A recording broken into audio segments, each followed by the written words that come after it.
Hello बच्चा party, how are you? I hope you are good and doing well. So बच्चे, आज की video में हम क्लास 10th का चैप्टर नंबर 3 की एक्सरसाइज नंबर 3.1 का क्वेश्चन नंबर 1 का ए पार्ट स्टार्ट करेंगे। बेसिकली हम चैप्टर नंबर 3 स्टार्ट कर रहे हैं, बट इससे पहले मैंने 2 वीडियोज़ अपलोड की है बच्चे, जो इंट्रोडक्शन पे है, तो मेक श्योर कि पहले आप वो भी देखो, ठीक है जी।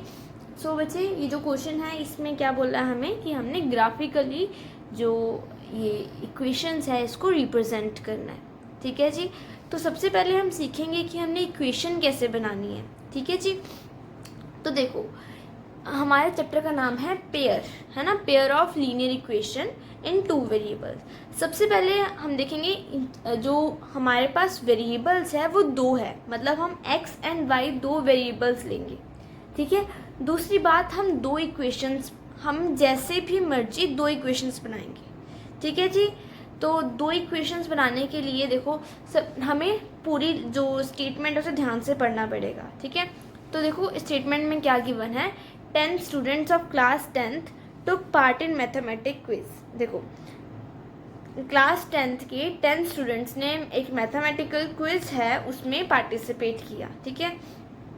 If number of girls is more than number of boys, अगर जो गर्ल्स का नंबर है वो बॉयज से 4 बड़ा है, then find the number of boys and girls, और हमें बोला है कि इसे ग्राफिकली रिप्रेजेंट करना है।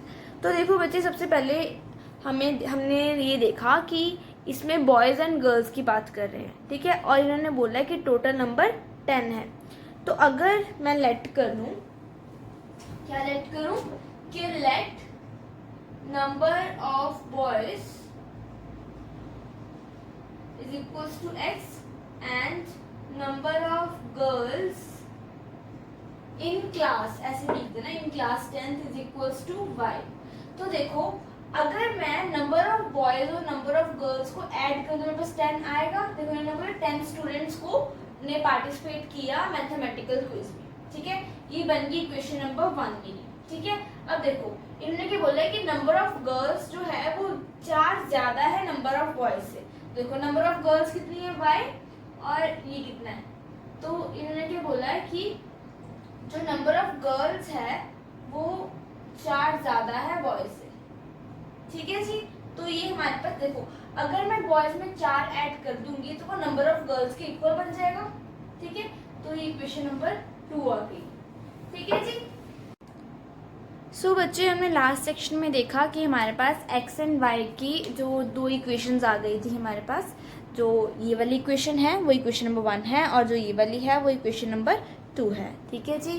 तो अब देखो बच्चे, मैंने क्या बोला था स्टार्टिंग में कि मैंने ग्राफिकली बनानी है ये 2 इक्वेशन, मतलब ग्राफ में ये 2 इक्वेशन रिप्रेजेंट करनी है। तो अगर ग्राफ में इक्वेशन रिप्रेजेंट करनी है तो मेरे को x coordinate and y coordinate पता होना चाहिए। तो x coordinate and y coordinate हम कैसे निकालेंगे, ये बॉक्सेस की हेल्प से, ठीक है। x की वैल्यू पुट करेंगे देन y की वैल्यू निकल जाएगी, y की वैल्यू पुट करेंगे x की वैल्यू निकल जाएगी, ठीक है। ये जो मेथड है ये हमने 9th क्लास में भी किया था, है ना, वो सेम मेथड है, ठीक है। तो हम वो सॉल्व करते हैं। बट बच्चे, एक चीज़ ध्यान रखनी है कि x और y की वैल्यू हमारे पास इंटीजर ही आए, कोई रैशनल नंबर या फ्रैक्शन ना आए, ठीक है जी। क्योंकि अगर कोई रैशनल नंबर या फ्रैक्शन आ जाए तो हमें वो सॉल्व करने में बहुत दिक्कत होती है, मतलब वो ग्राफ में प्लॉट करने पे दिक्कत होगी, ठीक है। तो वो चीज़ अवॉइड करने के लिए हमें जो वैल्यू लानी है एक्स और वाई की वो इंटीजर ही लानी है, ठीक है। मैक्सिमम टू मैक्सिमम ये कोशिश करनी। सेकेंड चीज़ बच्चे, हम कई टीचर्स बोलती है कि 3 बॉक्सेस बनाओ, है ना, मतलब 3 एक्स की वैल्यू और 3 वाई की वैल्यू फाइंड करो, और कई कहती है कि 2 करो। बट बच्चे, ये आपकी चॉइस है, आपने 2 करनी है या 3 करनी है। बट 3 वैल्यू हम क्यों फाइंड करते हैं, क्योंकि बाई चांस हमारी उन तीनों में से कोई एक गलत हो जाए तो हमारी वो 2 वैल्यू सही होएगी ना, तो उसके नंबर मिल जाएंगे हमें, ठीक है। एटलीस्ट 2 सही होनी चाहिए। बट अगर आपको श्योरिटी है पूरी कि हाँ मेरा आंसर सही है, तो आप 3 ना सॉल्व करें, ठीक है। बट अगर आपके पास टाइम है पेपर में तो ट्राई करना कि सॉल्व करना है, ठीक है। एक और चीज़, अगर मैं इक्वेशन नंबर 1 की 2 वैल्यू सॉल्व कर रही हूँ, ठीक है, तो ये नहीं इक्वेशन नंबर 2 की 3 वैल्यू सॉल्व करनी है, ठीक है। दोनों सेम करनी है, या तो दोनों की 3 करेंगे या दोनों की 2 करेंगे, ठीक है जी। अब हम स्टार्ट करते हैं। सबसे पहले देखो, मैं क्या करूँगी, x की वैल्यू इस इक्वेशन में 0 पुट कर दूंगी। पुट करो जरा, x की वैल्यू 0 पुट की तो 0 plus y is equals to 10, then y equals to 10। तो जब मेरे पास x की वैल्यू 0 है तो मेरे पास y की वैल्यू 10 आ गई, ठीक है। तो यहाँ पे लिखो जब x की वैल्यू 0 है तो y की वैल्यू 10 है, ठीक है। अब x की वैल्यू y की वैल्यू 0 पुट कर दो, तो देखो x plus 0 is equals to 10 और x की वैल्यू कितनी हो जाएगी 10। तो जब y की वैल्यू 0 होगी तो x की वैल्यू 10 होगी, ठीक है। अब x की वैल्यू लेट कर लो 5, ठीक है। तो यहाँ पे पुट करो 5 plus y is equals to 10, y is equals to 10 minus 5 which is equals to 5। तो जब x की वैल्यू 5 होएगी तो y की वैल्यू भी 5 होएगी, ठीक है जी। अब मैं इस इक्वेशन को सॉल्व कर रही हूँ। बच्चे ये देखने से पहले आप अपने आप ये वाली इक्वेशन सॉल्व करने का ट्राई करो। अगर नहीं हो रही है तो आप आगे बढ़ो, अगर हो गई है देन आप चेक करने के लिए करो। तो पहले वीडियो पॉज करो और खुद सॉल्व करने की कोशिश करो, ठीक है। तो देखो जी, यहाँ पे मैंने सबसे पहले x की वैल्यू 0 पुट कर दी, ठीक है। x की वैल्यू 0 पुट करो तो y is equals to 0 plus 4। तो y की वैल्यू कितनी आ गई 4। तो जब x की वैल्यू 0 है तो y की वैल्यू 4 है। अब y की वैल्यू 0 पुट करो तो 0 is equals to x plus 4, तो x हो जाएगा -4, ठीक है जी। अब हम यहाँ पे क्या करेंगे, x की वैल्यू 4 पुट करते हैं, ठीक है। तो y is equals to 4 plus 4 which is equals to 8। तो जब x की वैल्यू 4 होएगी तो y की वैल्यू कितनी होएगी 8।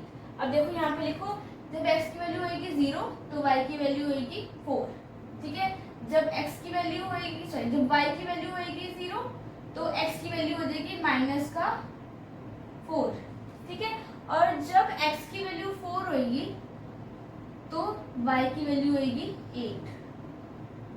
आई होप ये चीज समझ आई हो। सो बच्चे अब हमने क्या करना है, अब हमने इसको ग्राफिकली प्लॉट करना है। तो उससे पहले आप ये जो कोऑर्डिनेट्स में निकले हैं इनको नोट कर लो, ठीक है। उसके बाद ग्राफ निकाल के खुद ट्राई करो पहले, ठीक है। सो बच्चे अब हमारे पास बोर्ड में ग्राफ बना हुआ है। जिनको ग्राफ प्लॉट करना आता है पहले वो ग्राफ प्लॉट करने की ट्राई करें, देन आगे वीडियो कंटिन्यू करें, ठीक है जी। सो इक्वेशन नंबर 1 के जो कोऑर्डिनेट्स जब मैं ग्राफ में प्लॉट करूंगी तो मैं ब्लू पेन यूज करूंगी, और इक्वेशन नंबर 2 के कोऑर्डिनेट जब मैं प्लॉट करूंगी तो मैं रेड पेन यूज करूंगी, ठीक है जी। सो आपको डिफरेंशिएट करने में इजी होएगा, ठीक है। अब देखो यहाँ पे क्या लिखा है, x की वैल्यू 0 है एंड y की वैल्यू 10 है, तो वो यहाँ पे है, ठीक है। x की वैल्यू 0 एंड y की वैल्यू 10। नेक्स्ट देखो x की वैल्यू 10 एंड y की वैल्यू 0, तो यहाँ पे कितना आएगा ये वाला पॉइंट, ठीक है। ये होएगा हमारे पास 0,10, ठीक है। अब नेक्स्ट देखो x की वैल्यू 5 और y की वैल्यू 5, ये कुछ यहाँ पे होएगी, तो ये वाला पॉइंट होएगा 5,5, ठीक है। अब पहले हम इन तीनों को ज्वाइन कर लेते हैं, ठीक है, सो दैट बाद में हमें प्रॉब्लम ना हो। तो देखो हमने ये जो पॉइंट्स हैं इनको आपस में ज्वाइन कर दिया है। अब हम सेकंड वाले इक्वेशन देखते हैं। देखो जब x की वैल्यू 0 है तो y की वैल्यू 4 है, ठीक है। तो ये वाला पॉइंट ये है 0,4, ठीक है। जब x की वैल्यू -4 है तो y की वैल्यू 0 है, तो ये है -4,0। एंड जब y की वैल्यू 4 है तो x की वैल्यू 8, जब x की वैल्यू 4 है तो y की वैल्यू 8 है यहाँ पे, ठीक है। अब हम इसको ज्वाइन करेंगे, तो देखो ये वाला कोऑर्डिनेट,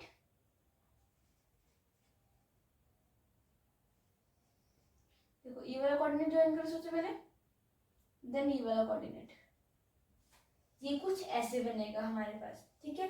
तो ये रफ फिगर है, जब आप ग्राफ में बनाओगे तो आपके बिल्कुल स्ट्रेट लाइंस आएगी, ठीक है जी। फिर आपने ग्राफ में शो करना है कि जो ये वाली, देखो यहाँ पे तो मैं डिफरेंशिएट कर रही हूँ क्योंकि पास 2 पेन्स है रेड एंड ब्लू, बट वहाँ पे आपके पास 2 पेन्स नहीं होंगे, तो आप लिखोगे कि जो ये वाली लाइन है ये इक्वेशन नंबर 1 की है और ये वाली लाइन जो है वो इक्वेशन नंबर 2 की है। आई होप बच्चे ये टॉपिक आपको क्लियर होगा। Next video will be uploaded soon, till that keep learning and stay tuned. Thank you.